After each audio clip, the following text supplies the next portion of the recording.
नमस्कार दोस्तों, strong electrical channel पर आपका एक बार फिर से हार्दिक स्वागत करता हूं। जैसा कि अपनी सीरीज चला रखी थी एमसीक्यूज की, एक से एक वीडियो है जो हो चुकी थी। वीडियो नंबर 2 है ये। और आज बात कर लेते हैं अपन सापेक्ष विद्युतशीलता के।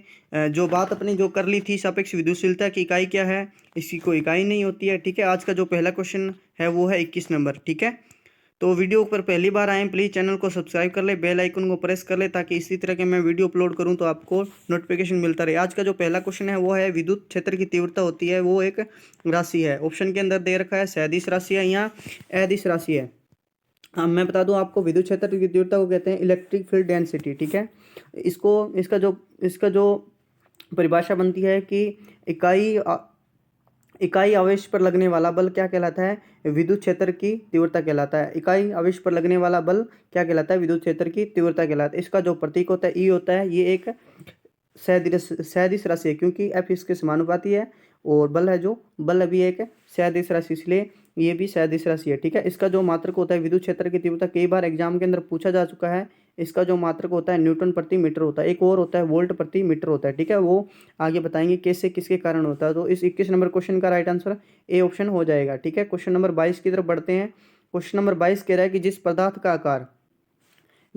का आकार व आयतन दोनों ही अनिश्चित होते हैं वह निम्न में से कौन से पदार्थ कहलाते हैं, ठोस द्रव पदार्थ या गैसीय पदार्थ। आपको मैं बता दूं, गैसीय पदार्थ होता है ना, जो उनके जो आयतन व आकार में अपने परिवर्तन, मतलब वो इनके जो आकार होते हैं अनिश्चित होते हैं। ठीक है, निश्चित नहीं होते हैं। ठीक है, अब बात कर लेते हैं जो ठोस पदार्थ होते हैं उनके बारे में।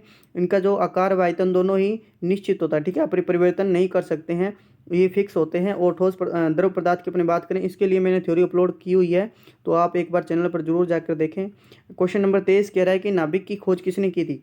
नाभिक की खोज किसने की थी, रदरफोर्ड ने। सभी को पता है नाभिक की खोज रदरफोर्ड ने की थी। ठीक है, और कैसे हुई थी वो भी मैंने थ्योरी पर अपलोड कर रखा है। और अब पूछ रहा है इलेक्ट्रॉन का द्रव्यमान क्या होता है। अब मैं बता दूं, सी है यू, यहाँ कूलाम है। ठीक है, अपने को पता होता है कि इसका जो द्रव्यमान 9.8 इंटू 10⁻31 कूलाम होता है। ठीक है, हाँ, मास द्रव्यमान किलोग्राम, सॉरी। ठीक है, द्रव्यमान पूछा ना तो किलोग्राम के अंदर होगा। सॉरी दोस्तों, यहाँ पे ये मिस्टेक हो गई थोड़ी सी, ये यहाँ पे आना था AMU। ठीक है, थोड़ी सी टाइपिंग के अंदर एरर आ गई।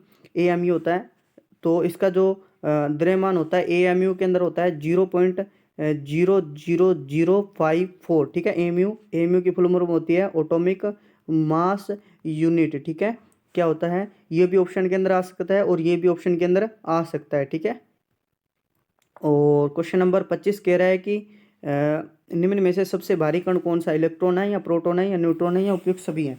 तो मैं आपकी द्रव्यमान की जो बात करूं तो अणु तो इसमें नहीं दे रखा। ठीक है, उसके बाद परमाणु, तो और उसके बाद न्यूट्रॉन, और उसके बाद प्रोटॉन, और इसके बाद इलेक्ट्रॉन। ठीक है, जो सबसे भारी कण है तीनों में से कंपेयर करें कौन है, न्यूट्रॉन पर। ठीक है, और सबसे हल्का कण कौन हो जाएगा, इलेक्ट्रॉन। इन तीनों में से कंपेयर कराएं तो सबसे हल्का कण इलेक्ट्रॉन है। ठीक है, अगर वीडियो अच्छी लगे तो प्लीज़ लाइक कर दें यार, एक छोटा सा और एक प्यारा सा कमेंट जरूर कर दें मेरे लिए आप।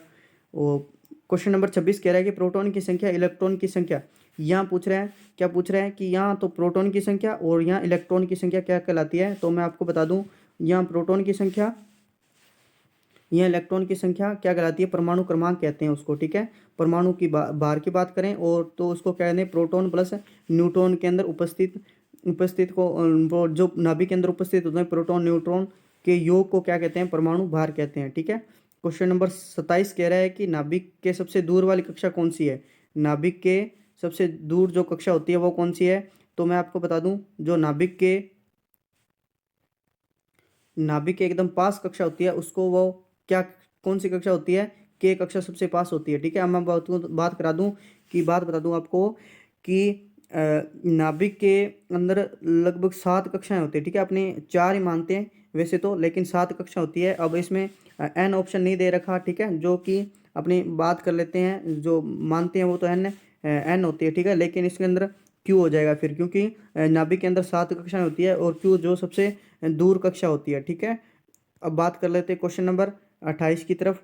तो नाभिक के अंदर 2 प्रकार की गति होती है, एक कौन सी होती है, एक चक्रण गति और दूसरी होती है कक्षीय गति। ठीक है, आई होप ये आपको समझ में आ गया। क्वेश्चन नंबर 29 की तरफ बढ़ते हैं। क्वेश्चन नंबर 29 कह रहा है कि यूरेनियम का परमाणु क्रमांक कितना है, ठीक है। तो यूरेनियम का परमाणु क्रमांक कितना है, 92, ठीक है। कितना है, 92 किसका, यूरेनियम का परमाणु क्रमांक है, ठीक है। अब बात कर लेते हैं क्वेश्चन नंबर 30 की। क्वेश्चन नंबर 30 कह रहा है 79 परमाणु क्रमांक किस धातु का है, ठीक है। 79, तो मैं आपको बता दूं जो 79 परमाणु क्रमांक होता है वो होता है सोने का, ठीक है।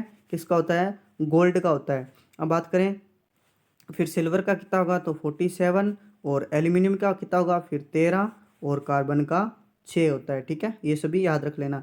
अब क्वेश्चन नंबर 31 की तरफ बढ़ते हैं। क्वेश्चन नंबर 31 कह रहा है 1 कूलाम बराबर कितने ईएसयू होते हैं, तो 1 कूलाम बराबर 3 × 10⁻9 ईएसयू इलेक्ट्रोस्टैटिक यूनिट होते हैं, ठीक है।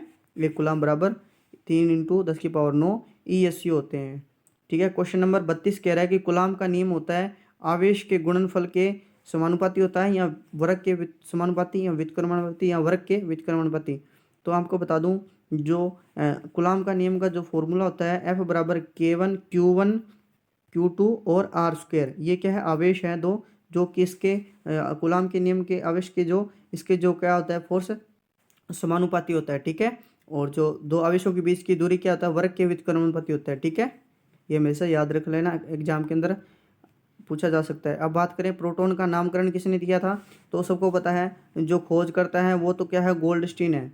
जो खोज करता जिनने खोज की थी वो है गोल्डस्टीन, और नामकरण इन्होंने दिया रदरफोर्ड ने नाम दिया किनका, प्रोटॉन का, ठीक है। Option number C is right answer. Question number 34 की तरफ बढ़ते हैं। क्वेश्चन नंबर 34 कह रहा है मुक्त इलेक्ट्रॉन के कारण निम्न में से किसका निर्धारण होता है, तो मुक्त इलेक्ट्रॉन या फ्री इलेक्ट्रॉन होते हैं, इनके कारण कंडक्टेंस या चालकता का निर्धारण होता है, ठीक है। क्वेश्चन नंबर 35 की तरफ बढ़ते हैं। क्वेश्चन नंबर 35 कह रहा है कि परमाणु की कक्षा में इलेक्ट्रॉन होने परमाणु की कक्षा में खाली स्थान इलेक्ट्रॉन होने पर वह नई कक्षा निर्माण कर लेते हैं। मतलब परमाणु की कितनी कक्षा, 8 परमाणु की 8 कक्षा में होने पर वह इसमें 8 हो गए, ठीक है। तो वह एक नई कक्षा का निर्माण कर लेते हैं, ठीक है। Question number B is right answer. तो वीडियो आपको कैसे लगी प्लीज़ कमेंट करके बताना, और आज के लिए इतना ही, धन्यवाद।